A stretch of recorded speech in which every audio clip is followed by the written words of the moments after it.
साथियों, हमारे current affairs की सीरीज में आज हम बात करेंगे केंद्रीय बजट 2021-22 के बारे में। इसके बारे में जानने से पहले आइए बजट के बारे में कुछ बेसिक समझ विकसित करते हैं। आखिर क्या होता है बजट? दरअसल बजट एक वित्तीय वर्ष अर्थात 1 अप्रैल से 31 मार्च के बीच सरकार की प्राप्तियां, जिसे हम आय भी कहते हैं, तथा सरकार के व्यय अर्थात खर्च के अनुमानों का विवरण होता है।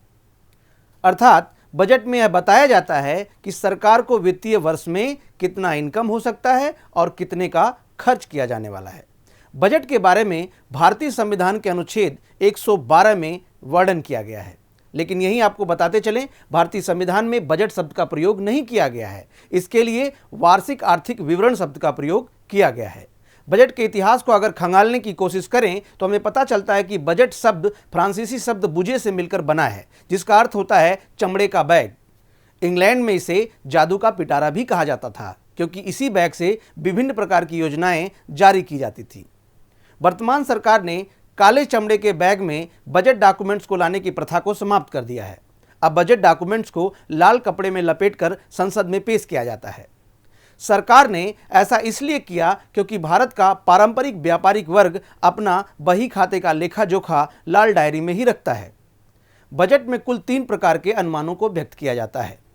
पहला, विगत वित्तीय वर्ष के वास्तविक आय व्यय का अनुमान। दूसरा, चालू वित्तीय वर्ष का बजट अनुमान। और तीसरा, आगामी वर्ष के प्रस्तावित बजट का अनुमान। आज़ादी के बाद भारत का पहला बजट 26 नवंबर 1947 को आर.के. षणमुखम शेट्टी ने पेश किया था। ये आज़ाद भारत के पहले वित्त मंत्री थे। अब तक देश के कुल 5 ऐसे प्रधानमंत्री हुए हैं जिन्होंने बजट भी पेश किया है। इनके नाम हैं मोरारजी देसाई, चौधरी चरण सिंह, विश्वनाथ प्रताप सिंह, मनमोहन सिंह और इंदिरा गांधी। अब तक सबसे अधिक बार बजट पेश करने का रिकॉर्ड मोरारजी देसाई के पास है। उन्होंने अब तक कुल 10 बार बजट पेश किया है। आपको यह बताते चले कि सन 1924 में रेल बजट को आम बजट से अलग कर दिया गया था, जबकि 2017 में रेल बजट को फिर से आम बजट के साथ मर्ज कर दिया गया। अब आइए बात करते हैं वित्तीय वर्ष 2021-22 के लिए पेश किए गए बजट के बारे में। 1 फरवरी 2021 को इस दशक का पहला बजट केंद्रीय वित्त मंत्री निर्मला सीतारमण ने लोकसभा में पेश किया। इस बजट की पहली खासियत यह रही कि यह पहला बजट था जिसमें डिजिटल रूप से पेश किया गया। हम कह सकते हैं कि यह पहला पेपरलेस बजट है। अपने बजट भाषण के शुरुआत में ही वित्त मंत्री ने कहा कि यह बजट आपदा में अवसर ढूंढने वाला बजट है, जो कुल 6 पिलर पर टिका है। और ये पिलर हैं: स्वास्थ्य और कल्याण, भौतिक पूंजी और वित्तीय पूंजी और अवसंरचना, आकांक्षी भारत का समावेशी विकास, चौथा, मानव पूंजी का पुनः शक्तिवर्धन, पांचवा, नवाचार अनुसंधान एवं विकास, और छठा, न्यूनतम सरकार अधिकतम शासन। आइए पहले सरकार के प्राप्तियों यानी आय और व्यय का बजट में किए गए वर्णन की बात कर लेते हैं। बजट 2020-21 में सरकार का कुल खर्च 34,50,305 करोड़ अनुमानित था, लेकिन वित्तीय वर्ष 2021-22 में सरकार का कुल खर्च 34,83,236 करोड़ प्रस्तावित है, जो पिछले वर्ष के व्यय से 32,931 करोड़ अधिक है। बजट 2020-21 में सरकार के कुल 34,83,236 करोड़ के प्रस्तावित व्यय की आपूर्ति 17,88,424 करोड़ राजस्व प्राप्तियों तथा शेष 16,94,812 करोड़ की पूर्ति पूंजीगत प्राप्तियों से करने का प्रस्ताव पारित है। इस बजट में 1,75,000 करोड़ रुपए सार्वजनिक उपक्रमों अर्थात PSUs की विनिवेश द्वारा जुटाने का लक्ष्य रखा गया है। विनिवेश का मतलब होता है सरकारी कंपनियों में सरकार द्वारा अपनी हिस्सेदारी को बेचना। यहाँ सरकार द्वारा स्वामित्व के ट्रांसफर के उद्देश्य के साथ विनिवेश किया जाता है। अब बजट में विभिन्न प्रकार की घाटों की बात करते हैं। बजट घाटा: राजस्व प्राप्तियों एवं व्यय के इन अनुमानों से 2021-22 में राजस्व घाटा 11,40,576 करोड़ रहने का अनुमान बजट में लगाया गया है, जो सकल घरेलू उत्पाद यानी GDP का 5.1% होगा। पूंजी परिसंपत्तियों के सृजन के लिए दिए जाने वाले अनुदानों को राजस्व व्यय से घटाने के पश्चात प्रभावी राजस्व घाटा यानी इफेक्टिव रेवेन्यू डेफिसिट, जो कि जीडीपी का 4.1% ही रहेगा। 2020-21 में राजस्व घाटा जीडीपी का 2.7% रहने का बजट अनुमान था, किंतु कोविड-19 महामारी के बीच सरकारी खर्चों में हुई अप्रत्याशित वृद्धि के चलते इसके संशोधित अनुमान जीडीपी के 7.5% रहने के अनुमान है। 2021-22 में राजकोषीय घाटा यानी फिस्कल डेफिसिट 15,06,812 करोड़ रुपए बजट में अनुमानित है, जो कि सकल घरेलू उत्पाद यानी जीडीपी का 6.8% रहेगा। कोविड-19 महामारी में सरकार के अधिक खर्चों के कारण 2020-21 में राजकोषीय घाटा भी अब तक के सर्वोच्च स्तर पर रहा है। 2020-21 में राजकोषीय घाटा जीडीपी के 3.5% तक रखने का लक्ष्य बजट में निर्धारित किया गया था, किंतु संशोधित आकलन में यह जीडीपी का 9.5% अनुमानित है। 2021-22 में प्राथमिक घाटा यानी प्राइमरी डेफिसिट जीडीपी का 3.1% अनुमानित किया गया है, जो कि पिछले वर्ष 2020-21 में यह जीडीपी का 0.4% ही अनुमानित था, जो कि संशोधित आकलन में 5.9% रहा। बजटीय घाटे में यह भारी वृद्धियों यानी कोविड-19 महामारी के दौरान हुए अप्रत्याशित खर्चों के कारण हुई है। अब बात करते हैं ब्याज भुगतान और सब्सिडी की। ब्याज अदायगी में सरकार का सबसे बड़ा मद खर्च होता है। ब्याज भुगतान के लिए 8,09,701 करोड़ रुपए का प्रावधान 2021-22 के बजट में किया गया है। रक्षा आवंटन की अगर बात करें तो रक्षा आवंटन यानी बजट में 2021-22 के लिए रक्षा मंत्रालय हेतु कुल 4,78,195 करोड़ रुपए का आवंटन किया गया है। इसमें 15,257 करोड़ रुपए रक्षा मंत्रालय के सिविलियन कार्यों के लिए व 1,15,850 करोड़ रुपए पेंशन भुगतान के लिए किया गया है। इस प्रकार रक्षा सेवाओं हेतु कुल आवंटन 3,47,088 करोड़ रुपए का है। इसमें राजस्व व्यय के मद से 2,21,028 करोड़ रुपए का आवंटन शामिल है। इसका उपयोग वेतन भुगतान व रक्षा प्रतिष्ठानों के रखरखाव हेतु किया जाएगा। अपने बजट भाषण में वित्त मंत्री ने बताया कि कोविड-19 महामारी के कारण इस अवधि में निर्धनों व अन्य प्रभावितों को राहत पहुंचाने के लिए मई 2020 व उसके पश्चात 3 बार आत्मनिर्भर पैकेज की घोषणा की गई। सभी आत्मनिर्भर भारत पैकेजों, जिनमें भारतीय रिजर्व बैंक द्वारा किए गए उपाय भी शामिल हैं, का कुल वित्तीय प्रावधान लगभग 27.1 लाख करोड़ अनुमानित है, जो कि जीडीपी का 13% से भी अधिक बनता है। अब बात करते हैं बजट में टैक्स के बारे में क्या कहा गया है।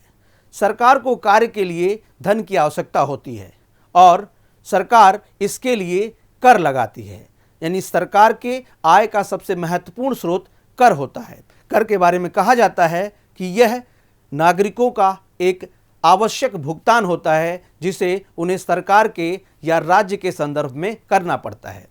अगर प्रत्यक्ष करों की बात करें तो बजट 2021-22 में आय कर के ढांचे में कोई परिवर्तन नहीं किया गया है, जिससे वित्तीय वर्ष 2021-22 के लिए विभिन्न आय स्तरों के लिए कर की दरें वही हैं जो वित्तीय वर्ष 2020-21 के लिए थी। नए बजट में 75 वर्ष से अधिक उम्र के ऐसे पेंशनभोगी वरिष्ठ नागरिकों जिनकी आय पेंशन के अतिरिक्त केवल ब्याज से ही है, को आयकर के विवरणी दाखिल करने के लिए छूट दी गई, अर्थात उन्हें आईटीआर फाइल करने की जरूरत नहीं है। आयकर के मामलों में कर निर्धारण प्रक्रिया अभी तक 6 वर्ष कर अपवंचन के गंभीर मामलों में 10 वर्ष तक पुनः प्रारंभ की जा सकती है। सामान्य मामलों में इस समय सीमा को घटाकर 3 वर्ष करने का प्रस्ताव बजट में किया गया है। छोटे करदाताओं के लिए मुकदमेबाजी को कम करने के उद्देश्य से एक विवाद समाधान समिति डिस्प्यूट रेजोल्यूशन कमेटी के गठन का प्रस्ताव बजट में किया गया है, ताकि कर विवादों का पारदर्शिता व जवाबदेही के साथ समाधान किया जा सके। घर की खरीद को प्रोत्साहित करने के लिए आवास ऋण पर ब्याज के रूप में 15 लाख रुपए तक की छूट 31 मार्च 2021 तक लिए गए आवास ऋणों के मामलों में भी छूट थी। यह छूट अब 31 मार्च 2022 तक लिए गए ऋणों पर उपलब्ध रहेगी। अगर अप्रत्यक्ष करों की बात करें तो अप्रत्यक्ष करों के मामले में जो परिवर्तन बजट में किए गए हैं, उनके पीछे घरेलू उत्पादन को बढ़ावा देने की भावना अंतर्निहित है। इसी परिप्रेक्ष्य में कालातीत छूटों को समाप्त करने की प्रक्रिया इस बार भी जारी रखी गई। मोबाइल फोन व चार्जर जैसे इलेक्ट्रॉनिक उपकरणों के देश में ही उत्पादन व निर्यात की स्थिति होने से इनके पुर्जों के आयात पर मिलने वाली छूट को समाप्त कर दिया गया है। बजट में कॉपर स्क्रैप पर आयात शुल्क 5% से घटाकर 2.5% किया गया है। सोने व चांदी पर आयात शुल्क को जुलाई 2019 में 10% से बढ़ाकर 12.5% किया गया था। इसे घटाकर पुनः पुराने स्तर पर ही लाया गया है। किसानों को लाभ शुल्क को 0 से बढ़ाकर 10% किया गया है तथा रॉ सिल्क व रॉ सिल्क यार्न पर इसे 10% से बढ़ाकर 15% किया गया है। अब बात कर लेते हैं स्वास्थ्य एवं पोषण क्षेत्र में बजट में क्या कहा गया है। वित्तीय वर्ष 2021-22 में स्वास्थ्य और खुशहाली के क्षेत्र में 137% की वृद्धि के साथ 2,23,846 करोड़ रुपए का प्रावधान किया गया। वित्त वर्ष 2020-21 में यह 94,452 करोड़ ही था। एक नई केंद्र प्रायोजित योजना प्रधानमंत्री आत्मनिर्भर स्वास्थ्य भारत योजना शुरू करने की बजट में घोषणा की गई है, जो राष्ट्रीय स्वास्थ्य मिशन से अलग होगी। इस पर 6 वर्षों में लगभग 64,180 करोड़ रुपए का खर्च किया जाएगा। वर्ष 2021-22 में बजट अनुमानों में कोविड-19 वैक्सीन के लिए 35,000 करोड़ रुपए का प्रावधान किया गया है। बजट प्रस्ताव के अनुसार पूरक पोषण कार्यक्रम और पोषण अभियान का आपस में विलय होगा तथा मिशन पोषण 2.0 को लॉन्च किया जाएगा। 2.86 करोड़ घरों में नल कनेक्शनों के साथ सभी 4,378 शहरी स्थानीय निकायों में सार्वभौमिक जलापूर्ति एवं 500 अमृत शहरों के तरल अपशिष्ट प्रबंधन के लिए जल जीवन मिशन शहरी का शुभारंभ किया गया है। अब बात करते हैं कृषि एवं संबद्ध क्षेत्र में के लिए बजट में क्या कहा गया है। कृषि और सहायक क्षेत्र के लिए 9 उपाय करने का प्रस्ताव बजट 2021-22 में किया गया है। स्वामित्व योजना को अब देश भर में लागू किया जाएगा। वित्त वर्ष 2022 में कृषि ऋण लक्ष्य बढ़ाकर 16.5 लाख करोड़ करने का लक्ष्य निर्धारित किया गया है। ऑपरेशन ग्रीन स्कीम की घोषणा की गई है, जिससे जल्दी खराब होने वाली 22 फसलों को शामिल किया जाएगा और किसानों को लाभ पहुंचाया जाएगा। बजटीय प्रस्ताव के अनुसार मछली पकड़ने के लिए 5 प्रमुख केंद्रों कोच्चि, चेन्नई, विशाखापट्टनम, पारादीप और पेटुआघाट को आर्थिक गतिविधियों के केंद्र के रूप में विकसित किया जाएगा। शिक्षा क्षेत्र के बारे में बजट में कहा गया है कि गुणवत्तापूर्ण शिक्षा के लिए 15,000 स्कूलों को राष्ट्रीय शिक्षा नीति के तहत सभी पहलुओं को शामिल करने का प्रस्ताव किया गया है। एक छत्रक निकाय के रूप में एक भारतीय उच्च शिक्षा आयोग स्थापित करने के लिए विधेयक इसी वर्ष लाया जाएगा। लद्दाख में उच्च शिक्षा तक पहुंच के लिए लेह में केंद्रीय विश्वविद्यालय स्थापित करने का बजट में प्रस्ताव पारित किया गया है। बजट में अगले 5 वर्षों के लिए राष्ट्रीय अनुसंधान परिव्यय का प्रस्ताव पेश किया गया है। देश में करीब 100 नए सैनिक स्कूल खोले जाएंगे। इनकी स्थापना गैर सरकारी संगठनों, निजी स्कूलों, राज्यों के साथ साझेदारी में किया जाएगा।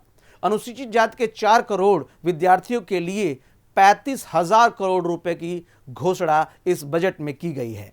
जनजातीय क्षेत्रों में 750 एकलव्य मॉडल आवासीय स्कूल स्थापित किए जाएंगे। अगर वित्तीय अवसंरचना की बात करें तो दिसंबर 2019 में घोषित नेशनल इंफ्रास्ट्रक्चर पाइपलाइन के तहत 6,835 परियोजनाएं शामिल थीं। परियोजनाओं की यह संख्या अब 7,400 तक बढ़ चुकी है। वित्त मंत्री ने बजट भाषण में बताया कि इनमें से 1.10 लाख करोड़ की 217 परियोजनाएं पूरी हो चुकी हैं। वित्त मंत्री के अनुसार इसके द्वारा 5 लाख करोड़ का लैंडिंग पोर्टफोलियो 3 वर्ष में बनाया जा सकेगा। आत्मनिर्भर भारत के लिए विनिर्माण वैश्विक दिग्गजों को सृजित करने हेतु 13 सेक्टरों में PLI यानी प्रोडक्शन लिंक्ड इंसेंटिव स्कीम की घोषणा की गई है। इसके लिए सरकार अगले 5 वर्षों में लगभग 1.9 लाख करोड़ रुपए खर्च करेगी। वस्त्र उद्योग को वैश्विक स्तर प्रतिस्पर्धी बनाने के लिए बड़े पैमाने पर निवेश आकर्षित करने और रोजगार सृजन करने के लिए सरकार ने मेगा इन्वेस्टमेंट टेक्सटाइल पार्क्स यानी मित्र नामक योजना शुरू की है। भारत को वस्त्र निर्यातक देश बनाने के लिए अगले 3 वर्षों में देश में 7 टेक्सटाइल पार्क बनाए जाएंगे। 5.35 लाख करोड़ रुपए की लागत वाली भारतमाला परियोजना के अंतर्गत 3.3 लाख करोड़ रुपए की लागत से 13,000 किलोमीटर से भी अधिक लंबी सड़कों के टेंडर पहले ही जारी हो चुके हैं, जिनमें से 3800 किलोमीटर लंबी सड़कों का निर्माण किया जा चुका है। सड़क परिवहन एवं राजमार्ग मंत्रालय के लिए 1,18,101 लाख करोड़ रुपए का प्रस्ताव दिया गया है। अब बात करते हैं रेलवे तथा परिवहन की। भारतीय रेलवे के लिए 1,10,055 करोड़ की रिकॉर्ड राशि प्रदान की गई, जिसमें से 1,07,100 करोड़ रुपए पूंजीगत व्यय के लिए है। सार्वजनिक बस परिवहन सेवाओं के लिए उनके विस्तार के लिए आवश्यक सहयोग देने के लिए सरकार ने 18,000 करोड़ की लागत की एक नई परियोजना शुरू की है। टीयर 2 शहरों और टीयर 1 शहरों के आसपास के इलाकों में कम लागत से समान अनुभव, सुविधा और सुरक्षा से युक्त मेट्रो रेल प्रणालियां उपलब्ध कराने के लिए 2 नई तकनीकी मेट्रो लाइट और मेट्रो नियो लागू की जाएगी। रेलवे मूलभूत ढांचा 2030 तक फ्यूचर रेडी रेलवे प्रणाली के निर्माण के लिए राष्ट्रीय रेल प्लान फॉर इंडिया 2020-30 जारी की जाएगी। जून 2022 से शुरू होने वाली western dedicated freight corridor DAFC और ईस्टर्न DFC योजना से मेक इन इंडिया रणनीति के तहत लॉजिस्टिक्स लागत कम होगी। दिसंबर 2023 तक ब्रॉड गेज रूट का 100% विद्युतीकरण किया जाएगा। अब बजट के कुछ अन्य प्रावधानों की बात कर लेते हैं। वॉलंटरी व्हीकल्स स्क्रैपिंग पॉलिसी लाई जाएगी ताकि पुरानी गाड़ियों को हटाया जा सके। इससे प्रदूषण कम करने में मदद मिलेगी। इसके लिए गाड़ियों का फिटनेस टेस्ट होगा। इस नीति के तहत पर्सनल व्हीकल्स को 20 वर्ष बाद और कमर्शियल व्हीकल्स को 15 वर्ष बाद फिटनेस जांच कराई जाएगी।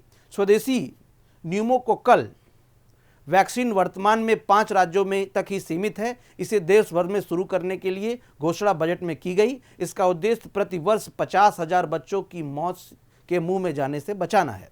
बजट में IDBI के अलावा 2 सरकारी बैंकों एवं 1 इंश्योरेंस कंपनी के विनिवेश की घोषणा की गई है। बीमा क्षेत्र में FDI की सीमा को 49% से बढ़ाकर 74% कर दिया गया है। LIC के लिए IPO 2021-22 में लाया जाएगा। IPO का मतलब होता है इनिशियल पब्लिक ऑफरिंग, यानी IPO प्राइमरी सेक्टर मार्केट में जारी किया जाता है। जब किसी कंपनी को उसका IPO जारी करके उससे शेयर्स उसको बेच करके रेवेन्यू जनरेशन का काम किया जाता है। वित्त मंत्री ने बजट भाषण में बताया है कि इस वर्ष की जनगणना देश की पहली डिजिटल जनगणना होगी। इस पर कुल 3,768 करोड़ रुपए खर्च होंगे। गोवा इस वर्ष पुर्तगाल से आज़ादी का डायमंड जुबली वर्ष मना रहा है। इसके लिए 300 करोड़ रुपए का प्रावधान भी इस बजट में किया गया है। वित्तीय वर्ष 2021-22 में निजी सार्वजनिक साझेदारी मॉडल पर बड़े बंदरगाहों के लिए 2,000 करोड़ रुपए से अधिक के धनराशि का प्रस्ताव किया गया है। उज्ज्वला योजना का लाभ 8 करोड़ परिवारों को पहले से मिल चुका है और अब 1 और करोड़ अतिरिक्त परिवारों को इसके लिए चुना जाएगा।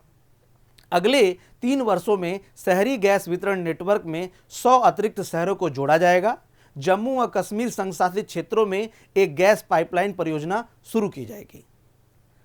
तो ये था बजट, जो मुख्य मुद्दे थे केंद्रीय बजट 2021-22 के। ऐसे ही विभिन्न प्रकार की और जानकारियों से देखने के लिए हमारे साथ जुड़े रहें। Thank you.